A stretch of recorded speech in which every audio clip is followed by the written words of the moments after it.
مومنو، تم پر روزے فرض کیے گئے ہیں جس طرح تم سے پہلے لوگوں پر فرض کیے گئے تھے، تاکہ تم پرہیزگار بنو۔ روزوں کے دن گنتی کے چند روز ہیں، تو جو شخص تم میں سے بیمار ہو یا سفر میں ہو تو دوسرے دنوں میں روزوں کا شمار پورا کر لے۔ اور جو لوگ روزہ رکھنے کی طاقت رکھیں لیکن رکھیں نہیں، وہ روزے کے بدلے محتاج کو کھانا کھلا دیں۔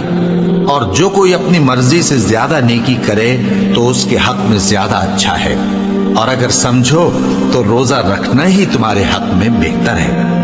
روزوں کا مہینہ رمضان کا مہینہ ہے، جس میں قرآن اول نازل ہوا، جو لوگوں کا رہنما ہے اور جس میں ہدایت کی کھلی نشانیاں ہیں اور جو حق و باطل کو الگ الگ کرنے والا ہے۔ تو جو کوئی تم میں سے اس مہینے میں موجود ہو چاہیے کہ پورے مہینے کے روزے رکھے، اور جو بیمار ہو یا سفر میں ہو تو دوسرے دنوں میں روزے رکھ کر ان کا شمار پورا کر لے۔ اللہ تمہارے حق میں آسانی چاہتا ہے اور سختی نہیں چاہتا، اور یہ آسانی کا حکم اس لیے دیا گیا ہے کہ تم روزوں کا شمار پورا کر لو، اور اس احسان کے بدلے کہ اللہ نے تم کو ہدایت بخشی ہے، تم اس کو بزرگی سے یاد کرو اور اس کا شکر کرو۔ اور اے پیغمبر، جب تم سے میرے بندے میرے بارے میں دریافت کریں تو انہیں معلوم ہو کہ میں تو تمہارے پاس ہی ہوں۔ جب کوئی پکارنے والا مجھے پکارتا ہے تو میں اس کی دعا قبول کرتا ہوں۔ تو ان کو چاہیے کہ میرے حکموں کو مانیں اور مجھ پر ایمان رکھیں تاکہ نیک رستہ پائیں۔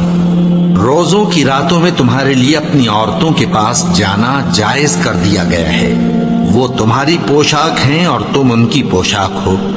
اللہ کو معلوم ہے کہ تم ان کے پاس جانے سے اپنے حق میں خیانت کرتے تھے، سو اس نے تم پر مہربانی کی اور تمہاری حرکات سے درگزر فرمائی، تو اب تم کو اختیار ہے کہ ان سے مباشرت کرو۔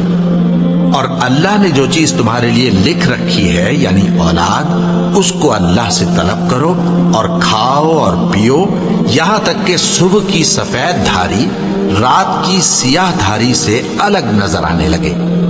پھر روزہ رکھ کر رات تک پورا کرو، اور جب تم مسجدوں میں اعتکاف بیٹھتے ہو تو ان سے مباشرت نہ کرو۔ یہ اللہ کی حدیں ہیں، ان کے پاس نہ جانا۔ اسی طرح اللہ اپنی آیتیں لوگوں